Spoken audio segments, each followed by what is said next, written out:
Minnesota Governor Tim Walz made his debut Tuesday night as the Democratic vice presidential nominee. Walz is a relative newcomer to the national spotlight. Voters are still learning about the governor and his stance on key issues, including immigration. Minnesota has an immigrant population of about 481,000. That makes up more than 8% of the entire state, with the majority originating from Mexico, Somalia, and India. CBS News correspondent Lilia Luciano joins me now to talk more about Walz's record on immigration.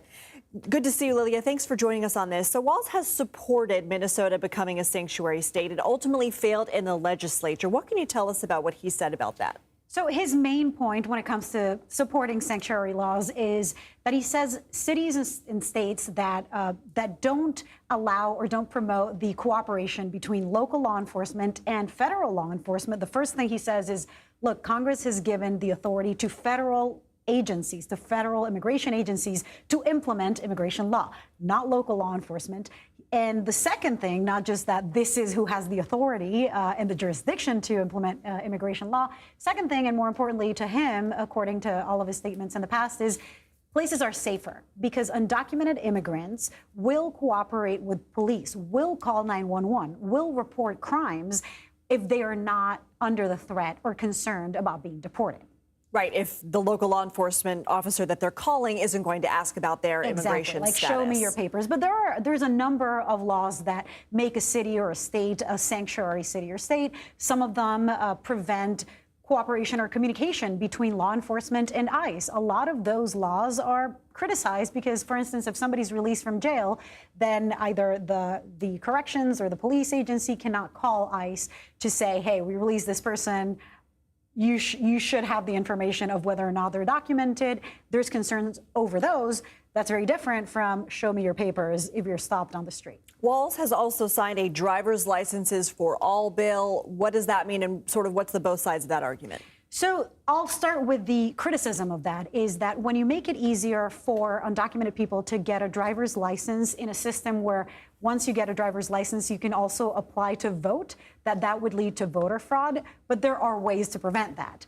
The pros of those laws is, and this is what he has advocated in the past, is that, look, everybody who is undocumented, or most people who are undocumented, want to work. To get to work, they need to drive. It's a lot safer, and he has cited data from other states to make sure that people who are driving have a license. Safer in what way? Safer because they have to, if you have to pass a test, you have to go through instruction.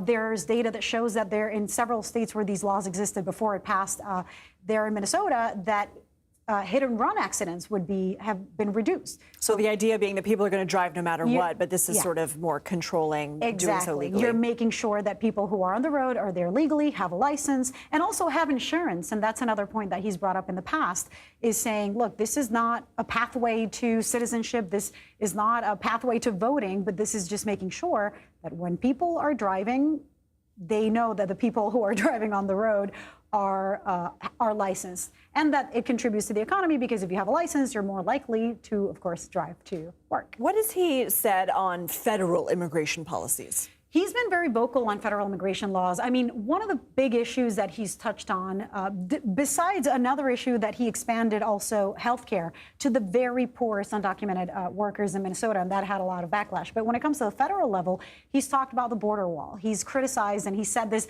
in the past while running for governor, and most recently too, as recent as last week, that he does not support the border wall, the Trump border wall. He says, look, I'm the first one who thinks that if there's going to be a 25-foot wall, I'm going to invest in the 30-foot ladder industry. He says there's better ways to stop or deter migration at the border. There's ways to expand access to citizenship for people like Dreamers, is something that he supported in the past. To increase the number of Border Patrol agents, he was a big advocate of that bipartisan bill, the Cinema bill, that failed. And he's been very vocal about that, the importance of having more people employed.